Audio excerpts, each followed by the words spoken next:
We had an example with Linda of how an organization like that she runs and manages can benefit from this type of service from a business. And now we want to talk about neighborhoods.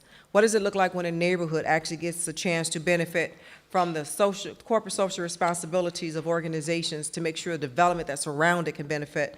And for another better person I could think of would be Mr. Herb Strather. So we'd like to bring him up and he can share with us, because he's been responsible for over $2 billion worth of real estate transactions. I think he can teach us something about using corporate responsibility to make a difference. Thank you very much. Thank you so much. And I'm going to put my clock on too, because I really do a lot of talking. I may get a little carried away, so I better put my clock on. You know, hasn't this been a fabulous summer? Now let's give everybody a hand over. It's just really great. You know, there's so many things that we have in common, you know. Linda was talking about Drew Elementary School. And I remember once right behind Drew at the Oakman Grand River Social Service, the Department of Health, Family Agency, DHS, I convinced all the social workers to come together with Drew to build an Optimist Club, you know, and that was really quite a passion. And that was just really something. And I'm heavily involved, as you know. I'm a youth advocate. I've built 150 Optimist Clubs in the world. I've given away more than 3,000 scholarships, and 1,500 of those scholarships is right here at Mary Grove, where I served on the Board of Trustees for many years. So I'm very excited about being here and about being a part of this. Now, you know, these are the best of times, absolutely the best of times, and they are the worst of times. I'm on the board of directors of Detroit Association of Realtors, and never in our history have we had such few inventory. But never in our history have we had such great opportunities. And I just want to tell you something, but just let me spend about 1 minute about how we got started. You know, we had the Great Recession, of course, and as a result of that, Dodd-Frank came out with all of these crazy rules. And in those rules, which a lot of people did not realize, was that banks would get fully reimbursed, 97% reimbursed for any losses they took on foreclosures. At the same time, they were not allowed to go after homeowners who defaulted for deficiencies, in other words, the gap in what the home sold for, so and what the balances were. So as a result, the banks gave the houses away. At the sheriff's sale, they gave them away for $500 a house. Can you imagine a $100,000 house going for $500? So they created tremendous comps that was very, very low. I mean, they didn't even try hard. There's some of my students who have taken $5,000 and $6,000, and in a matter of 18 months, they make $5,000 or $6,000. They've literally taken $6,000 and made $500,000. Because when you make $6,000 cash flow a month, that's worth more than $500,000. And I have plenty of students that have done that. But what happened, we created these comps. And now under Dodd-Frank legislation, appraisers have to use comps. They have to use comps to justify appraisals. Can you imagine that? The banks created low comps, and the appraisers have to use those low comps. So as a result, prices are depressed, regulatorily, psychologically, but it is not possible for prices to be like this, but yet it is. Now, we all have been to college and stuff like that. I went to Ellis College, School of Less Knowledge, but I've been there. So here's what we're talking about. A high demand in real estate, because you don't see any for sale signs anywhere, do you? So there's no inventory. Everybody desperate, and every single one of you know 3 or 4 people that need a house. I'm going to have another 12 calls today for houses, to rent, to buy, anything. Yet, there's no inventory, so you got high demand, no inventory, very, very low interest rate, 40-year low interest rates, and prices low. Well, hell, how's that possible? Well, if it wasn't for Dodd-Frank and this regulatory, it wouldn't be the market demand rules. If you have to get a mortgage, you are subject to the Dodd-Frank rules. But in come the millenniums, and they got trust funds. And they don't care. You say, you think this house is worth 40 grand? Okay, I'll pay 70. Somebody said, I'll pay 80, I'll pay 90. Prices go for 100,000. They ignore the appraisers. They don't have to have an appraisal if you got a trust fund.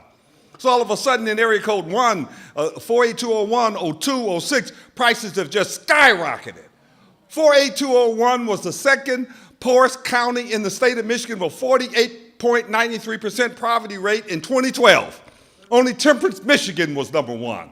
And now 48201 is the number one zip code in appreciation in the entire United States. Now you tell me right now, these are the worst of times and the best of times. Now, so what are our opportunities? Right now when prices are low, why aren't we buying our real estate? Why? Why haven't you gotten engaged? You can let them eat our lunch? That's exactly what's happening. Everybody in the world is saying, which way is Detroit?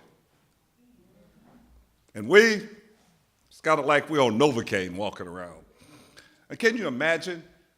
You probably owe $100,000 on your house, $200,000, $180,000, $80,000, but yet the house next door you can get for $15,000. Why haven't you bought it? Is it because you don't know how to find the homeowners? Let me tell you, put it like this. We have about 70,000 vacant homes. They require just a little money. So although there's no inventory, got a tremendous amount of raw inventory, just a little money, put it on the market, it'll sell immediately, of course. So why haven't you gotten involved in doing this? At an average of $30,000 worth of equity in 70,000 houses, there is $2 billion. And you do not have to go out of our community to harness it. We can do this for ourselves, our family, our future. And we're letting people all over the world come in here and eat our lunch. I leverage commercial real estate, but I've parked my car because I said I've got to convince Detroiters to get involved. I want to put my foot in history right now and address us. Why can't we get involved? So our community social responsibility starts with economically for our kids. So Strather Academy is here fighting the good fight.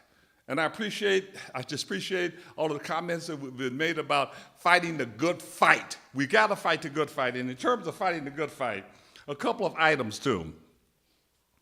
So where there's the good, you know, there's challenges sometime. And where there's a lot of challenges, there's a lot of good things that can come out of that. And one of those things, for example, when the banks sell prices very, very low, prices are low, we can go and buy up that real estate. The problem is outsiders are buying up that real estate. And one of the things now, next month, you know, is going to be the last day that homeowners can buy their properties back. Did you know that Wayne County has already sold all the houses?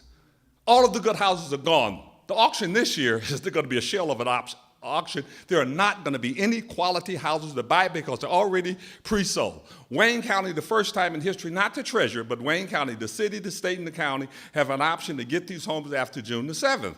Wayne County exercised this option and took and sold them, bidded them off. So if somebody you know owed taxes, it's already sold. They got one shot, and it ends June the 7th. So they could go in, pay the 2015 taxes, cut a deal. Strather Academy, we're here to help them. If you know someone, go to your church, go to your pastor, because people losing their home is not going to tell you. They're not going to sit up and say, look here, guess what, I'm losing my house. They're not going to say one word. Some of my staff have left a few minutes ago. They're walking the streets right now, knocking on the doors, finding out who owned their houses, especially in some of these areas where homes are very, very cheap and they've appreciated, like 48206. Pingree, you know, isn't that something? Hazelwood, you know, it was an amazing thing. I sold a house on Linwood and Claremont, Longfellow.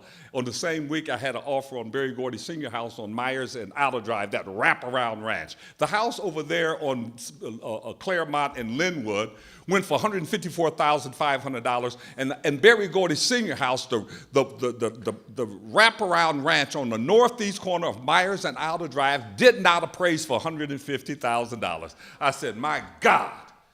We used to leave the hood, remember? Go to Northwest Detroit. Well, a phenomenal thing is happening.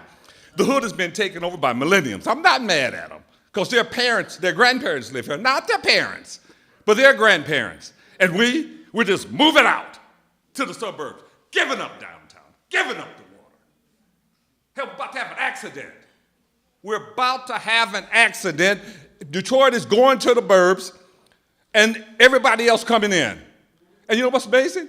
Take Cass Tech, take Medium Arts High School, take Renaissance. The majority of the students are from the suburbs. Okay, how much time I got here? My thing is off. I'm preaching, y'all. Let me just Now, if we're talking about community responsibility, what are our responsibilities? And very briefly, I just want to tell you, and then I'm going to wrap it up. I love Dan Gilbert. I'll buy him champagne right now.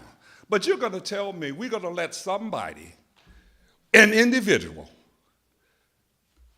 buy half of the central business district, and we're not going to say anything? What are we going to tell our kids? Exactly what are we going to tell our kids 5 years from now? It's irresponsible, and you know it. It's absolutely irresponsible when we do something like that. We should hold social responsibility at least. I was talking to somebody over at Quicken Loans and said, look, I love Dan Gilbert. Let's get that straight. But at the same time, I demand social responsibility. They say they will not refinance land contracts. Give me a break. FHA would not finance homes that was less than $40,000. So almost all their sales are all land contracts. So why won't you finance land contracts? It is a code that you won't finance Detroit. It's not like they had a code that I will not do a mortgage over $50,000. And you brought $500 million from DEGC, from public funds, and we're sitting up here? Sorry, I get a little upset sometimes. But I would like to say to you, I would like to extend to you an invitation to the good life. And that is advocacy for our community, advocacy for our youth. You have a few cards on the table. We're having a seminar on the 2nd, meet on the 29th, and then the seminar on the 2nd. And we put out an app. Strather is SA Real Estate app. It's free. Just go get it. Download it so we can keep our community informed. Because education is the most key thing. And finally, I swear this is the last thing. What pains me the most, one of the things that pain me the most, is that over 1,000 homes that are being foreclosed right now, the property owner never had to pay taxes in the first place. Because we don't have education. That's why we have the Strather Academy app, so we can let Detroiters know that, did you know if you made less than $17,000, you're not required to pay property taxes? You go up to $40,000 for a family of 8. If you're a mom and you got 2 or 3 kids, you don't have to pay property taxes if you make less than $25,000. Yet you pay to lose your house, your grandmother's house? So Detroiters, let us come together. Strather Academy here. We're here creating next generation developers and fighting the good fight. Thank you.